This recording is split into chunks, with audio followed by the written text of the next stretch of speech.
Temperature rising, vision blurring, rage taking over. Here's Paul Calvisi. I'm ready. I'm 100% ready. I'm telling you I'm ready. And Ron Wolfley. It doesn't get any better than that. Unleash the fury! So, all around the nest, everywhere you look here at State Farm Stadium, there is a truck show going on. Yeah. Classic trucks, custom trucks, you know. We're thinking, you know what? How about inside State Farm Stadium on Sunday? How about another truck show of sorts? Well, maybe that should be the game plan, all right, for Sunday against the Niners, except instead of noun, we're going to make it a verb, truck. How about that? Okay, I like that, Paulie. Yeah, I'll endorse that message, as a matter of fact. So you know what? We need a couple of guys who know something about trucking a defender. Ron Wolfley, 10 years, four-time Pro Bowler on special teams, fullback. I mean, even 2 minutes ago, you're telling stories about flattening former roommates of yours, strong safeties. All right, that's enough, Paul. Okay, so we checked that box. We need somebody else who knows something about trucking a defender. How about we bring on former Cardinals running back and NFL assistant coach in a running back's room, Marcel Shipp, everyone. All right, how about it? Go. All right, thanks for having me. Thanks for having me. When I say trucking a defender, do visions come to dance into your head? Do you think of moments where you just flattened that guy or destroyed that dude? Oh, yeah, all the time. You know, not like Wolfie here, but I had some moments, you know, just brings me back and just gets that adrenaline going, man, and just think that I can still do it, but no, I'm far from that now. So, you know what, Marcel, we're going to go ahead and we're going to get a little bit more into this in a beautiful part of the program that is coming up right now. But is there one play, I just have to ask you this, is there one play that stands out to you in your career that you remember a little bit more than another play? Is there one play? There is. Actually against the St. Louis Rams on Sunday Night Football, and I took a screen 80-something yards when everyone kept saying I didn't have the speed to go. I showed them that one play. So I took that to the house. So that was the play that always sticks in my head, that I do have the speed to go the distance. And when that play was played in the film room on Monday, did you get up? Did you have something to say to everybody in the room? I told everyone I can run. You know, no one believed me. But that's a play that stick out. All right, that's great stuff. Yes, we'll get into your story in depth a little bit later. Your New Jersey roots, I bring that up because guess what? We're also going to hear from Cody Simon, who grew up in Jersey City, New Jersey, the Cardinals' fourth-round rookie at Ohio State, and currently the starting Mike linebacker wearing the green dots. So we will hear from him in a little bit. But let's get a few thoughts on where the Cardinals are right now. Second of 2 in a row in the division. And guess what? Wolf, I'm not sure an hour show would cover the injury report, okay? Now, we had some good news. I mean, there are so many dudes listed. Bit of good news at practice today, especially along the defensive line. Walter Nolan was out there in a limited fashion. Darius Robinson was out there in limited fashion. We weren't that confident leaving Seattle that would be the case, so that's a good one. But the news that caught everyone by surprise, and I mean everyone, was that Marvin Harrison Jr. underwent surgery for appendicitis. Man. So he's going to miss this Sunday, and then we'll see from there. Just give us your initial thoughts. This Cardinals offense minus number 18. Yeah, Paulie, you know, honestly, right now, first of all, I just want to say I hope he's doing well, and he's going to have a great recovery from this. But appendicitis, I just thought, what do you do? I mean, the Cardinals are so banged up right now. And now all of a sudden you've got a guy, your number one receiver, who goes down with appendicitis. Man, you know, to me, it's just this year has been very, very difficult, of course. And I think he's exhibit Z by now in regard to all the injuries the Cardinals have suffered. I know there are a ton of teams that also have a lot of injuries out there, but I don't think anybody has put as many guys on IR as the Arizona Cardinals have. So, once again, there comes a point when the injury thing, you just have to look at it and say, this has been a disaster, and it has been very, very difficult. Yeah, Marcel, let's get your thoughts here in a moment. First, here's Michael Wilson on the depth, right? Going to the receiver room, other guys getting an opportunity, namely Xavier Weaver and then Andre Bocelli, but here's Michael Wilson on that. I mean, it's a once-in-a-lifetime, opportunity to get a chance to start a game for Weave and Andre's undrafted guys. I got a couple friends that didn't make the NFL that would kill to get an opportunity to start in an NFL game. So I think those guys know the importance of Sunday. They know the importance of what this can do for their family, for their legacy. It's just a big op. Like, if you get a chance to start in any NFL game, like, I was once like that one of those guys in college. Like, if I could just get an opportunity to play in the NFL and showcase my talent, like, that's all I need. And so I know they have the same mindset. Yeah, Marcel, take us inside the mind of a player getting that opportunity. Either you're the back end of the depth chart, you're finally going to dress on game day, you're actually going to be in between the white lines, or maybe you're coming up from the practice squad like Bocelli, What's going through their minds on Sunday? What's going through their minds, this is a land of opportunity. Stars are born during these times right here. I got my first shot because Thomas Jones broke his hand.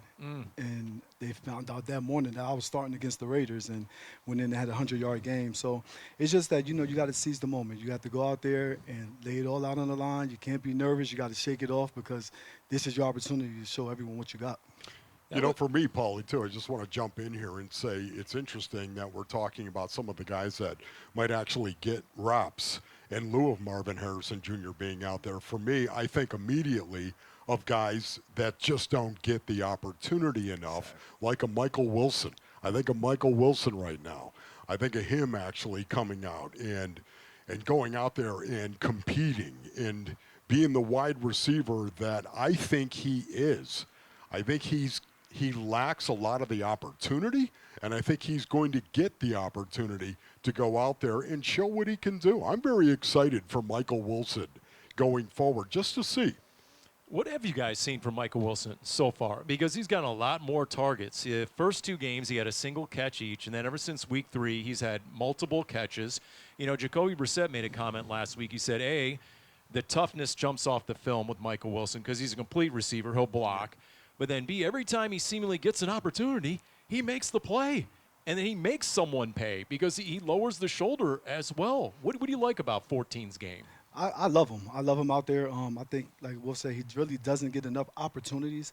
But every time he does it, he does pop off the screen. And it's going to be interesting. I can't wait to see him play. Yeah, this is going to be very interesting to see that you've got Trey McBride. We all know Trey McBride, how important he is and how integral he is to the offense for the Arizona Cardinals going forward. But also, too, it's not just Michael Wilson. It's also Greg Dortch. I look at him and I think, Paulie, the quick game has got to resurface, I think, a little bit for the Arizona Cardinals here. You got Jacoby Brissett, who loves to throw the ball down the field. There's nothing wrong with throwing the ball down the field. Chunk throws are the lifeblood of every NFL play. Explosive plays.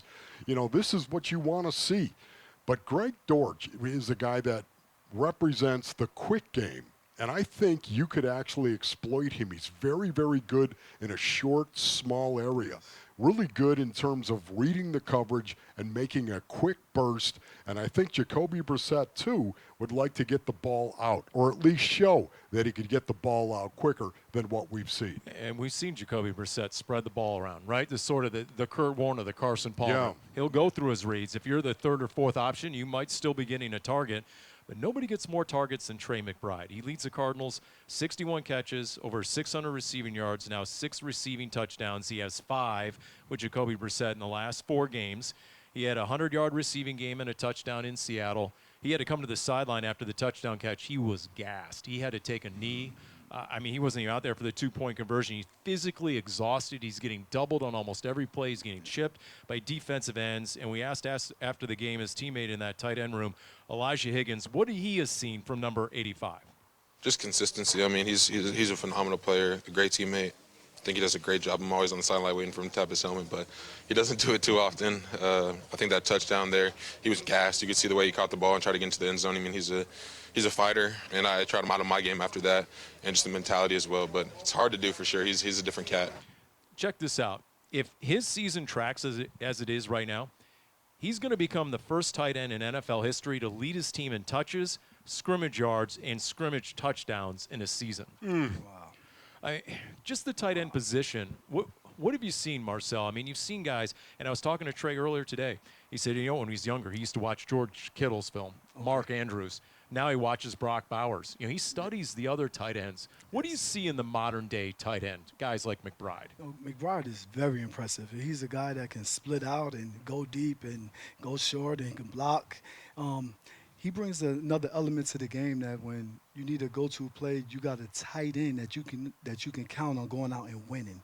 So that's huge because you always would depend on your receivers to do that. But when you have a tight end that can go win and catch the ball for you, that's a huge plus for your offense. Let me just say right now, too, Paulie, to jump in here, but I think Trey McBride is going to be huge in this game against the 49ers. If in fact, the Arizona Cardinals are going to have an opportunity to win this game in the fourth quarter, let alone win the game, period, I think that Trey McBride has got to have a huge game. And, you know, the 49ers know that as well going in. It's one of the reasons why I think Michael Wilson has got to step up. The opportunity is there. You got to step up. Greg Dortch, the same thing. Bring a quick passing game into your game plan and get the ball out to Greg Dortch. The 49ers, their defense has not been good in terms of their pass defense. They're in the bottom third of the league in terms of yards per game and yards per play allowed, passing yards per play allowed, but they haven't been able to generate any real pressure as well. Now, a lot of that is because they don't have Bosa, and they lost Michael Williams. They've been all banged up. Michael Williams, absolutely. Fred Warner, Hall of Famer. Mike Linebacker coming up.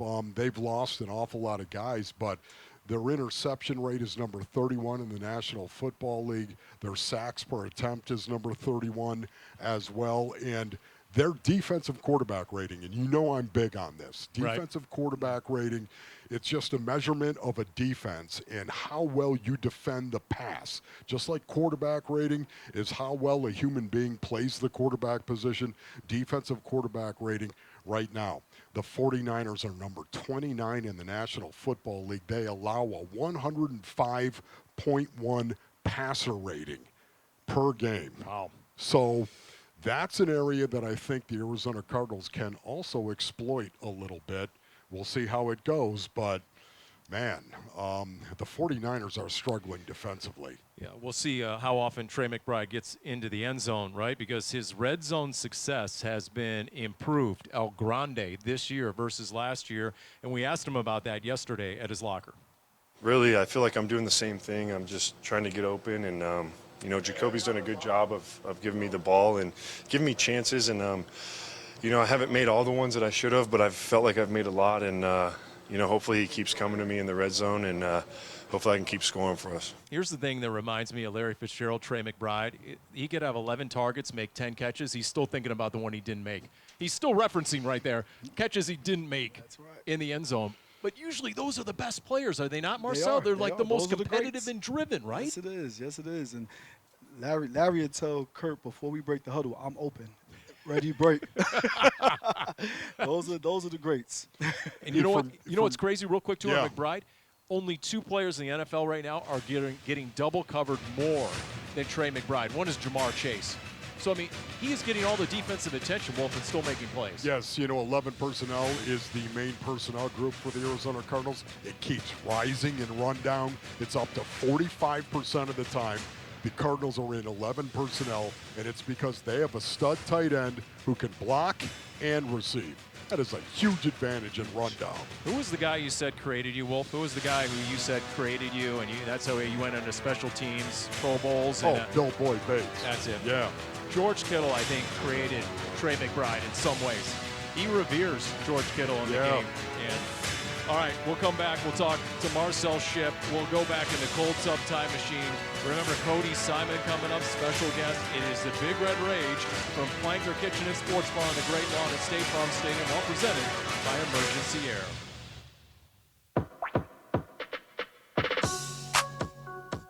You know, the Cardinals got in the huddle and they said, hey, let's give it to Shipp again. You got to love the way Marcel Shipp runs the football. And you know when he gets around the corner, the thunder from down under's coming. Shipp to the goal line, touchdown! 3 touchdowns today for Marcel Shipp. And there's nothing like a blunt instrument to cause a bloody nose. Shipp just runs into a safety and blows him out of there. And Marcel Shipp said, look, buddy, it's you and it's me. And how do you like the way this feels? Shipp running right 25, 30, spins off 2 tackles. There it is, the Jersey spin. Shipp at the 40, at the 30, at the 20. Shipp at the 15, the 10, the 5. Touchdown, 80 yards. Marcel Shipp. Run the football! That's what I'm talking about. Why not? Marcel Shipp, the tugboat. That's the tugboat, baby. Marcel Shipp. All right, so maybe it was a radio booth. Maybe, the whole tugboat thing. Wait a minute. Tugboat? Come on, you just went 80 yards. That's no stinking tugboat. Right, speedboat. Yes. You're darn tooting on that one. Oh, my goodness. All right, our special guest, Marcel Shipp here on the Big Red Rage, presented by Emergency Air. All presented. We are live. What a beautiful evening. I mean, right over our shoulder is State Farm Stadium, out on the Great Lawn, Flanker Kitchen and Sports Bar at State Farm Stadium. Outstanding experience. In a moment, we're going to shout out the Cardinals Fan of the Year.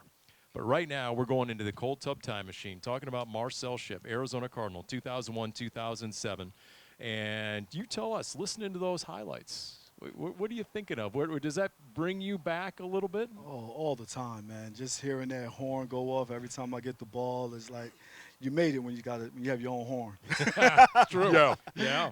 So it definitely brings me back some great memories. So when somebody walks up to you and you know this, once they find out that you're Marcel Shipp and you played in the NFL, people come up and ask you all the time, what is it like to play in the NFL? What is it like, Marcel? What do you tell them? I tell them it's a full-time job.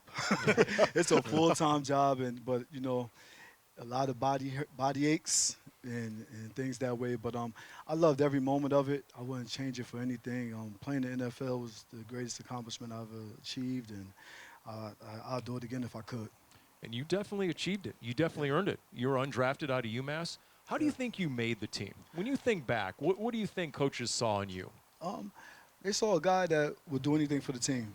I was a running back, and I never played special teams before in my life. And before I know it, I'm making every tackle on special teams now and trying to return kicks and things that way. So you can line me up at fullback. I'll do whatever it took to get on the field and help the team out.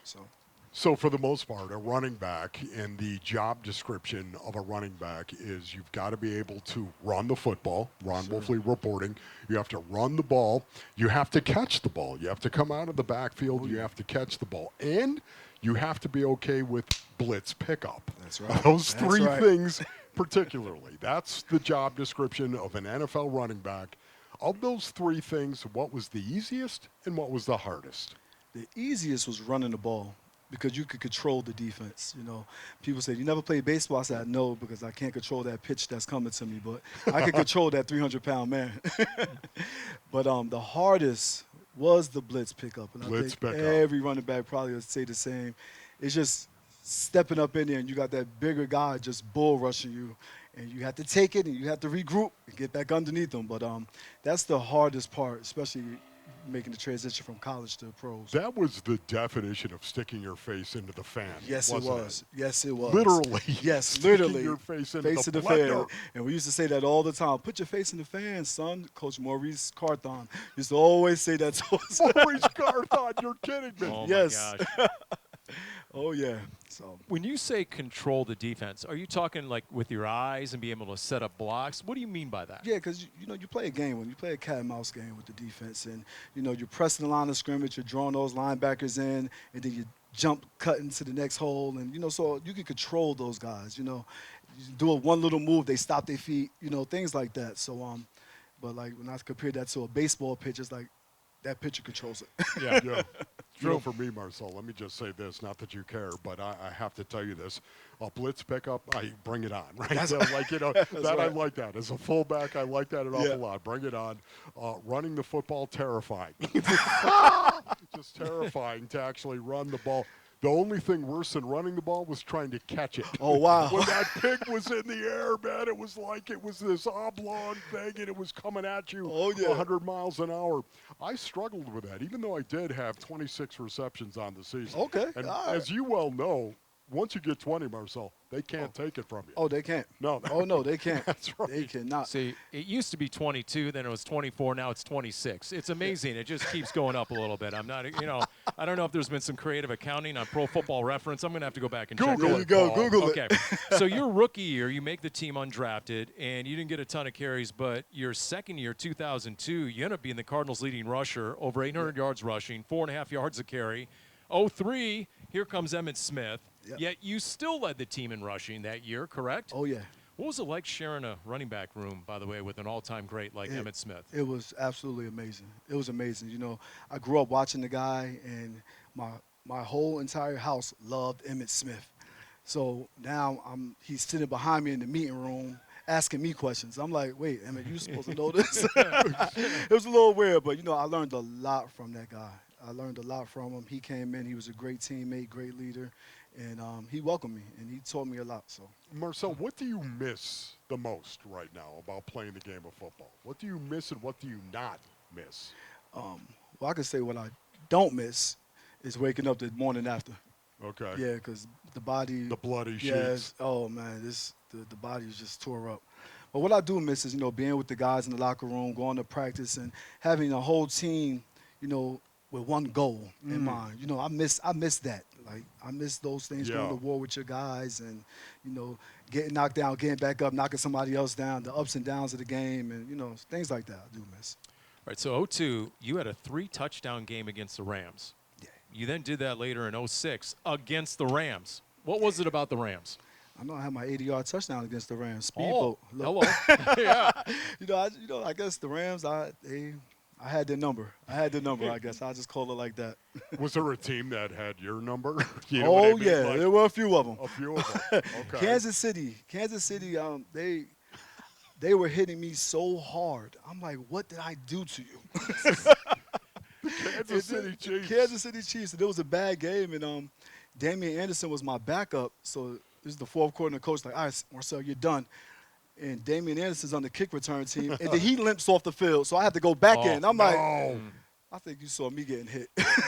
All right, here's Dennis Green. Our Jim Alejandro went into the archives. 2005, Dennis Green, head coach of the Cardinals, on Marcel Shipp. Marcel Shipp is my kind of guy, and it doesn't take much to figure that out. Guys that are not drafted, that bust their way to the National Football League, are guys that I've had the most respect for throughout the league. It doesn't mean I don't like first-rounders or second-rounders, because I do. But I have a little bit extra. No doubt. Rest in peace, Dennis man. Green. Yes, man, we had some epic coaches shows, me and Wolf and Coach Green. And bet. what was he made such a personality, right? And so many wins on his resume. What was he like to play for? He was great to play for. You know, he was no nonsense.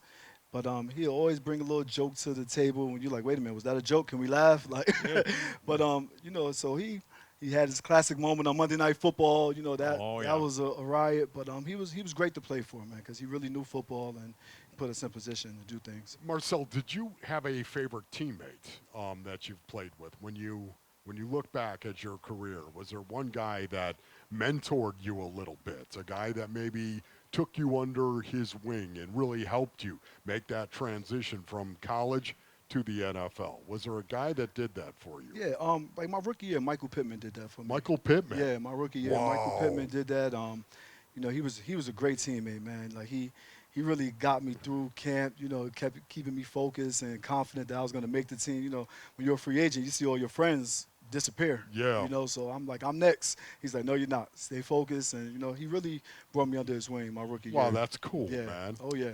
He was jacked, He too, was wasn't jacked he? up. I thought my arms were big. And I remember looking at his arms like, are you serious? Michael Pittman was jacked, man. Jacked up. Did he do like 2-a-day bicep curls? Like, how did he get arms that big? I mean, what's going on? There had to be 3 a days. Yeah, 3 a days. You go to his room, he has curls in there. So. I bet. So, all right, you not only played with Hall of Famer Emmitt Smith, but Edgerrin James, Hall of Famer. Oh, yes. Kurt Warner. Yes. I mean, soon it's going to be Larry Fitzgerald. Oh, yeah. How much do you cherish just playing with those kind of guys? You know, I cherish this. You know, I tell my kids this all the time. I said, though I play with these guys, and they all had different mindsets. Like, their state of mind was just – like, Larry was a fifth, sixth-year guy his rookie year. Like, he's been here before, you know. Emmitt Smith thought on a different level. We brought in Edgerrin James. You know, I learned so much just off the field stuff from Edgerrin James. You know, I steal from all of these guys, you know, just to make myself better, taking something from him and just, you know, just trying to make the complete player. But those guys are just I take my hat off to them because they are really special. So for me, the best player I ever played against, the toughest player I ever played against, was Lawrence Taylor. And Lawrence. Lawrence Taylor just a train wreck on the football field, emotionally, spiritually, and physically, just a train wreck waiting to happen. What about you? Who was the hardest defender you played against? The guy that you just could not shake, maybe? It had to be Terrell Suggs. Terrell Suggs. When we played Baltimore Ravens, I had the job of chipping him wherever he's at. So if he lines up on the right, I go to the right. If he lines up on the left, I go to the left. I make sure the offensive lineman is engaged first, and then I'll come along and help out. But he can mess your whole entire Sunday up. T. Suggs. I did an event with former Cardinals running back David Johnson this past year, and I asked him the hardest hit you ever took, and he immediately knew what it was, the hardest hit he ever took. And it was against Carolina. Luke Kuechly was calling out the plays, called out the play, and then Thomas Davis did a seek and destroy and just drilled him right as he got the toss and stood over him and said, "How's that taste, rookie?" So that was a great story from David Johnson. Do you remember an especially hard hit? Oh, yeah. The first year we played the Giants, and playing the hometown team, so I know everyone back home is watching it. And, I'm running on the Giants. I'm scoring touchdowns, and Michael Strahan's looking down at me like, "What are you doing, little man?" But the middle linebacker, I cannot remember his name right now. I'm drawing a blank. He hit me so hard. I felt it. You usually don't feel those hits, but I felt it, and I was like, "Oh, my God, am I alive?" I started touching myself. And then the next day in film, it looked that bad. It looked worse in film. So, but yeah, he definitely got me. By the way, your numbers at UMass, because you came out of New Jersey, you went to UMass. Did you really run for over 2,500 yards your sophomore year and 18 touchdowns? Come on. Oh, yeah. And then the next year you ran for 1,800 yards and 24 touchdowns. Oh, yeah. See, in today's day and age, you would have gone to Alabama or something, yeah, I would have right? You would have transferred, right? Exactly. Oh, yeah. I mean, for his career, Wolf, he had 5,400 yards rushing in college. That is unbelievable, man. I mean, what were you like in high school? I was playing both ways. I didn't get recruited as a running back. I got recruited as a safety.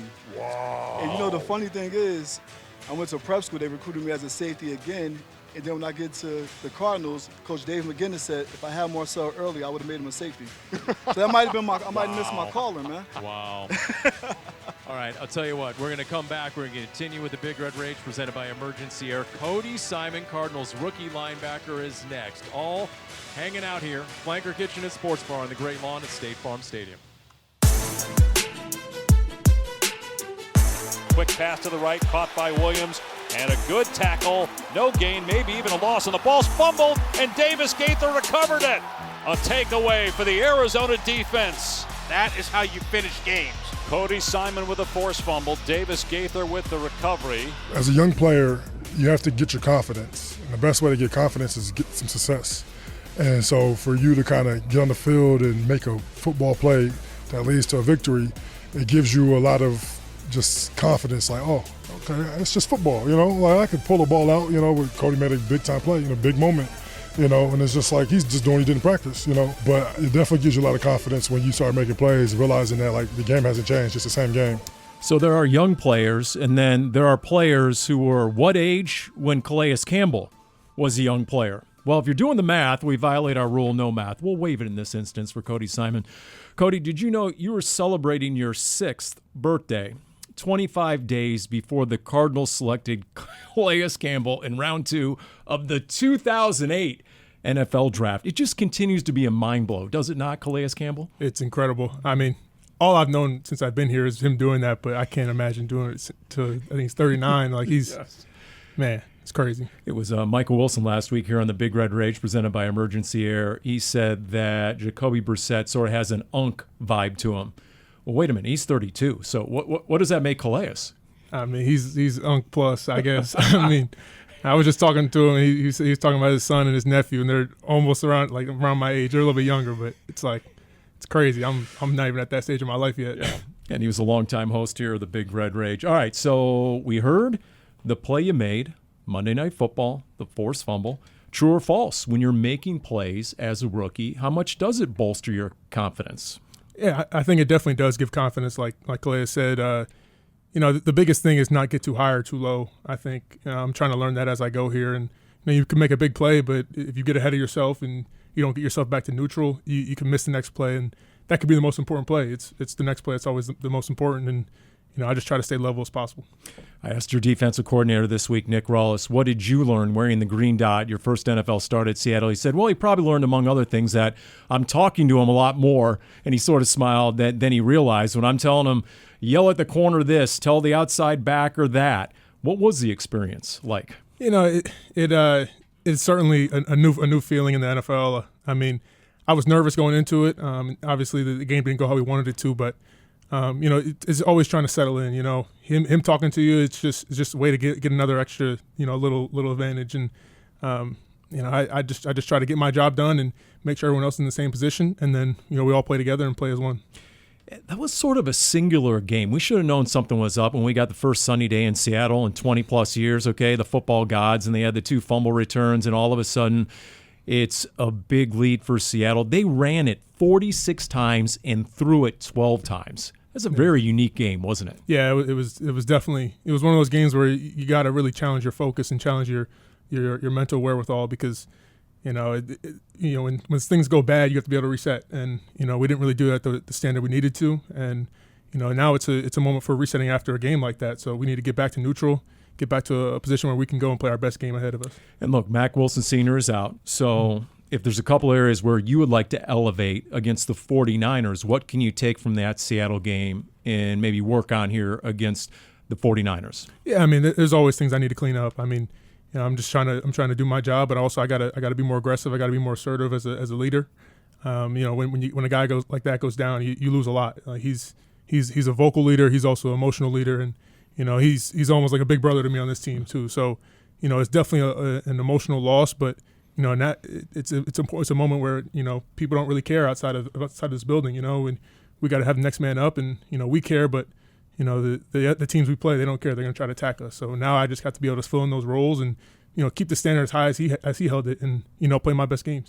Yeah, if there's one team that doesn't care about injuries, it's the 49ers because they've had more than their share. Cody Simon is our guest, Cardinals middle linebacker, 4th-round rookie out of Ohio State. The fact you were defensive MVP of a Rose Bowl last year, defensive MVP of the national title game, how much has that equipped you, maybe mentally, emotionally, for the NFL, for a big challenge, to be in the spotlight and to call a defense as a rookie? I think the best thing about Ohio State was almost every game you play is a big game. It's a nationally televised game. It's everything's on the line every single game you play. So you get the emotions ready, and it's the same thing in NFL where every single game you don't know what can happen. So my biggest thing was just trying to stay level in the moments of chaos and. Treat every game as this is it right here, and if you treat every game like that, I mean, I think it allows you to be emotionally prepared and really just get the energy up and ready to play your best game. How crazy is it when you look around? Paris Johnson Jr., Marvin Harrison Jr., right? Baron Browning, Denzel Burke. I mean, all the former guys you played with in college are now in your NFL locker room. That's gonna be a little wild. Yeah, I mean, it just speaks to the kind of talent we bring in at Ohio State, and I might be mistaken, but I'm sure there's going to be a lot more in the league in the next few years too. Yeah. So I'm excited for where they go. All right, so we hear so much about Kyle Shanahan's offense. How much are you looking forward to? I mean, Kyle Shanahan is featured in the Wall Street Journal this week. Oh, I know that. It's just, and you hear guys rave about the scheme, including Jonathan Gannon. Nick Rawlis had a funny line this week, not so funny, where he said, every week I try and stay ahead. We go against Kyle Shanahan, I'm automatically behind.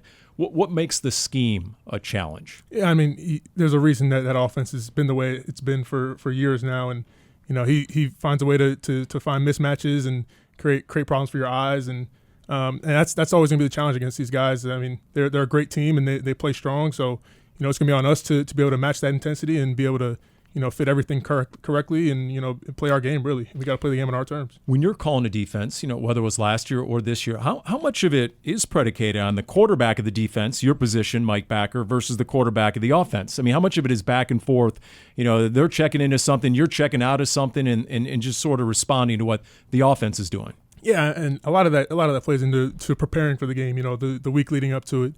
You might like certain looks, they might like certain looks, and you always got to keep the other side guessing, and I think that's going to be the challenge here because they have a lot of answers to a lot of our stuff, and we have answers to their stuff too. So we just got to get the team in the right call and make sure we're all ready to go.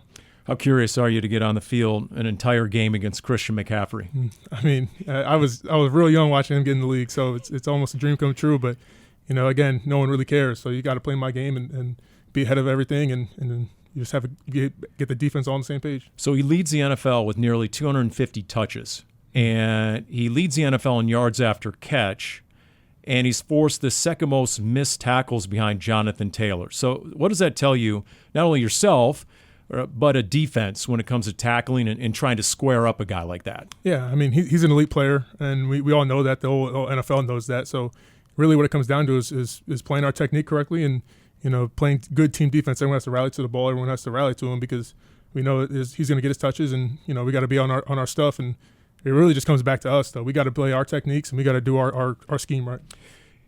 You saw a couple of guys at practice. Really good to see Darius Robinson, Walter Nolan, right after they left with injury.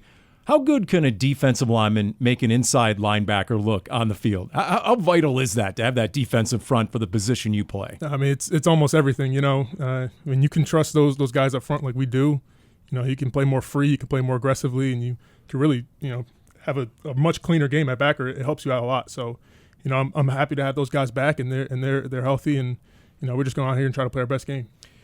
Budda Baker was asked about you and just, calling the defense, and he was very complimentary. What have you learned from watching Budda Baker? Because a lot of times he's in the box near you. What have you taken away from the perennial All-Pro? I mean, I think his instincts and his preparation is unlike anyone I've ever seen. He's so instinctive, and he prepares so well that he can come in the box, play up top, play anywhere. He knows exactly where to be. So my challenge is always to be as keyed in and as locked in as he is, because he's always ahead of the game, and I just try to mirror that, and he's always trying to push me to be better and be more vocal, be more assertive. So whenever I can try to be like him, it's a great kind of feeling, and just always trying to emulate his preparedness and his readiness. Is football IQ a real thing, like those instincts and what he's been able to garner over a decade almost? 100%, especially when in his position he's a little bit undersized, a little bit probably not a little bit overlooked a little bit, and he's all pro, and he's been doing it for years now. So, there's a reason he's still around here doing it, and he's able to find plays, find the little inches in each and every play, and be able to make plays. As we wrap it up with Cody Simon right here from Jersey City, right? Don't we know them for like the Hurleys in basketball, right? Yeah. Is it okay? So coming out playing football, was that a little different, right? Because usually Jersey City gets acclaimed for like high school hoops, right? Well, it is big, but when I got to high school, St. Anthony's closed down, so it wasn't really an option. Okay, I gotcha. All right. Well, I'm just trying to hang on these two interviews the last 2 weeks. You got Michael Wilson, who went to Stanford, and then you got Cody Simon, who was like 4-time All-Academic Big Ten, and you're working on your master's as well? Well, I don't know about At some that point, right? Yeah, it's funny. Point. I'm still the second smartest sibling. My brother went to Notre Dame, so he's got that above me too. So Gotcha.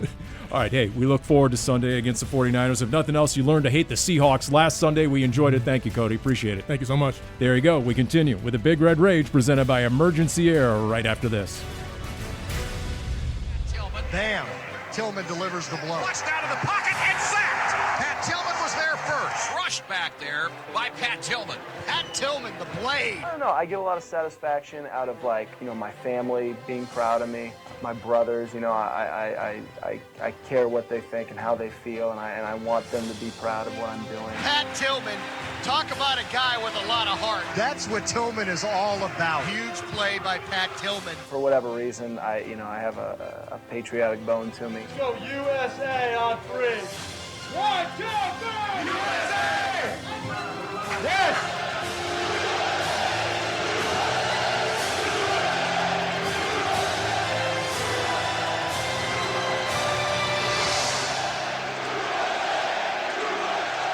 Beautiful thought, really well said. Pat Tillman, former Cardinal, American hero. A pleasure to cover Pat at ASU and with the Cardinals. Marcel Shipp, you actually played with Pat Tillman. What was it like to share a locker room with the man? It was great. Like you hit it on the head, American hero. I remember one time my rookie year, I didn't dress one game, and I was balling out on special teams, and he just went completely off on the coaches. I'm like, Pat, stop. Don't get in trouble because of me. But that's the type of guy he is. He's a stand-up guy. He stands up for what he believes in. And when he left our team to go join the service, and it wasn't a big shock to a lot of us because that's just who he is. He did. He had a higher purpose about him in a lot of ways. His conviction was unlike so many people. You know what is amazing about Pat, at least to me, and I know you know this, Paulie, as well, and there's so many other people that were around Pat Tillman, but he challenged himself constantly. He was always challenging himself to do better and do things that were more difficult. Remember when we were at that bowling? I forget, was it Jake Plummer's bowling? Yeah, his bowling, whatever it was, a tournament. He would bring all these guys in, and all of a sudden, here comes Pat, and he's pushing this bike out the door, literally pushing. I was like, "What are you doing?" He said, "Well, you know what? I'm training for a triathlon." And I was like, "What are you, a triathlon?" And that is who he was. He constantly would challenge himself and push himself. That's true. I would say he got more out of his life than most people did who would live 3 times as long. I mean, that's just the way he was. And, of course, this past week, Veterans Day, as we honor all those who have served and are currently serving, including our own Walt Ellis, engineer extraordinaire. How about it? Vulture 13. Purple Heart recipient, so all the best on that. And you know what? As long as we're shouting people out, how about Kenny Salinas over here in the front row? Arizona Cardinals Fan of the Year 2025. We see him at the Big Red Rage. I see you on the road as well, Kenny. I know. I don't know who your ticket broker is. You get some money seats on the road. You're always near the front. It's great stuff. And congratulations on being named the Arizona Cardinals Fan of the Year. All right, so we know you'll be out there on Sunday. Right behind us is State Farm Stadium here at Flanker Kitchen and Sports Bar on the Great Lawn. And here come the 49ers. So, look, everyone talks about this Kyle Shanahan offense. I want you guys to talk about it a little bit, especially Christian McCaffrey. But here's Nick Ross, Cardinals defensive coordinator, on facing the 49ers and their scheme. It's one of the best run games over the past decade, in my opinion.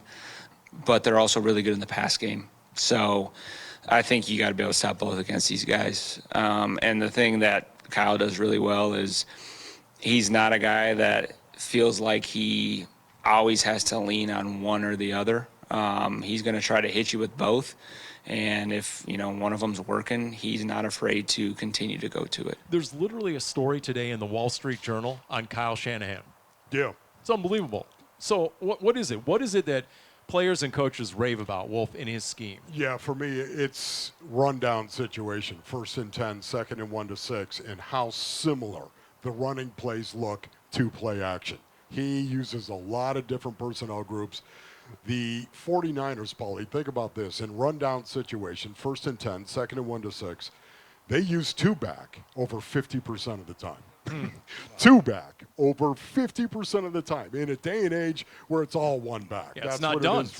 It's not done, and yet they're running plays, attacking the line of scrimmage in a very north-south kind of way, looks exactly like their play action. It has always been that way with Kyle Shanahan and the Shanahan family, as a matter of fact. Sure. This is something they believe in, play action, and the power of play action coming off of the running game. And nobody does it better. Well, I shouldn't say that. Maybe Mike LaFleur and the Green Bay Packers, coming from the same tree, they do it just as well. Would you have loved to have played in that Kyle Shanahan scheme as a running back? You know what? When he was in Houston, I had a sip of coffee there, and I was an old man then playing running back, but I was like, wow, this offense is amazing. It's downhill running, and it's no wonder now he has McCaffrey, and he's a nightmare. So it's like it fits right in, and still dominant. And it looks like he has Brock Purdy and Ricky Pearsall, 2 Arizona natives who are going to be playing on Sunday. So a lot of storylines, man. Marcel, we really enjoyed it. Marcel Shipp, everyone. How about it? Appreciate it. Special thanks, as always, Jim Alejandro, Cody Fincher, Ryan Sikora.